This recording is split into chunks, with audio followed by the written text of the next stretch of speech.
Gen Z प्रदर्शन, देखते ही गोली मारने का आदेश, काठमांडू और पोखरा में कर्फ्यू, सोशल मीडिया पर लगी रोक ने भड़काया न्यूज। नेपाल इन दिनों एक अभूतपूर्व राजनीतिक संकट से गुजर रहा है। राजधानी काठमांडू और पोखरा की सड़कों पर हजारों नौजवान उतरे, जिन्हें अब जेन-ज़ी प्रदर्शनकारी कहा जा रहा है। यह आंदोलन सिर्फ एक विरोध नहीं रहा, बल्कि पूरे देश की राजनीति और शासन व्यवस्था को हिला देने वाला तूफान बन गया है।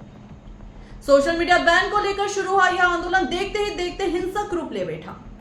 रविवार सुबह से ही राजधानी में लोगों का हुजूम जमा हुआ। सरकार पर भ्रष्टाचार और अभिव्यक्ति की आजादी छीनने का आरोप लगाते हुए प्रदर्शनकारी संसद तक पहुंच गए। पुलिस की बैरिकेडिंग को तोड़ दिया गया और अंदर जाकर हंगामा किया। स्थिति इतनी बिगड़ गई कि प्रशासन ने हालात संभालने के लिए आंसू गैस और लाठीचार्ज का सहारा लिया, मगर भीड़ और बेकाबू हो गई। अंततः काठमांडू प्रशासन ने कठोर निर्णय लेते हुए हिंसा करने वालों को देखते ही गोली मारने का आदेश जारी कर दिया है। अब तक 19 लोगों की मौत की पुष्टि हो चुकी है। राजधानी में कर्फ्यू लागू कर दिया गया है। प्रधानमंत्री केपी शर्मा ओली और राष्ट्रपति रामचंद्र पौडेल के आवास पर सेना की तैनाती कर दी गई है। सड़कों पर सैन्य गाड़ियां गश्त कर रही हैं और माहौल पूरी तरह तनावपूर्ण बन गया है। ये तो आज की बात थी। अब जानिए आंदोलन की पृष्ठभूमि क्या है, कब से आंदोलन शुरू हुआ और क्यों हुआ।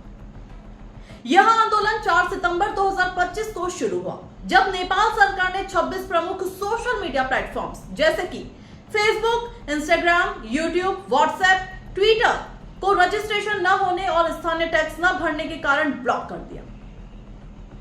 इस निर्णय के बाद 7 सितंबर को काठमांडू के मेटीघन मंडला में हजारों युवाओं ने विरोध प्रदर्शन शुरू किया। प्रदर्शनकारियों ने सरकार के खिलाफ नारेबाजी की और 8 सितंबर को काठमांडू के न्यू बानेश्वर क्षेत्र में संसद भवन तक मार्च किया। पुलिस और प्रदर्शनकारियों के बीच झड़पें हुई, जिसमें कम से कम 19 लोग मारे गए और 100 से अधिक घायल हुए।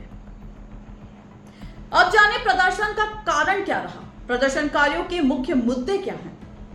सोशल मीडिया प्लेटफॉर्म्स पर प्रतिबंध, सरकारी भ्रष्टाचार और सत्ता का दुरुपयोग, युवाओं के लिए रोजगार और शिक्षा की कमी।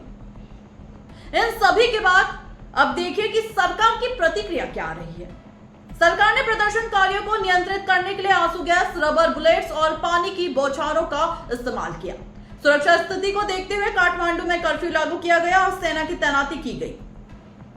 वहीं युवाओं की आवाजें बुलंद हैं। प्रदर्शनकारियों ने सोशल मीडिया पर #NepoKid और #NepoBabies जैसे हैशटैग्स के माध्यम से अपनी आवाज उठाई। काठमांडू के मेयर बालेंद्र शाह ने भी युवाओं के इस आंदोलन का समर्थन किया और नेताओं से इसे राजनीतिक रूप से न भड़काने की अपील की। ऐसा लगता है कि नेपाल में यह प्रदर्शन केवल सोशल मीडिया बैन तक सीमित नहीं रहा, बल्कि यह युवाओं की अभिव्यक्ति की स्वतंत्रता, भ्रष्टाचार के खिलाफ संघर्ष और लोकतांत्रिक मूल्यों की रक्षा का प्रतीक बन गया है। यह आंदोलन दर्शाता है कि जब सत्ता जनता की आवाज दबाने की कोशिश करती है, तो युवा पीढ़ी उसे चुनौती देने के लिए सड़कों पर उतर आती है। आपके क्या विचार हैं इसको लेकर, हमें कमेंट करके जरूर बताएं।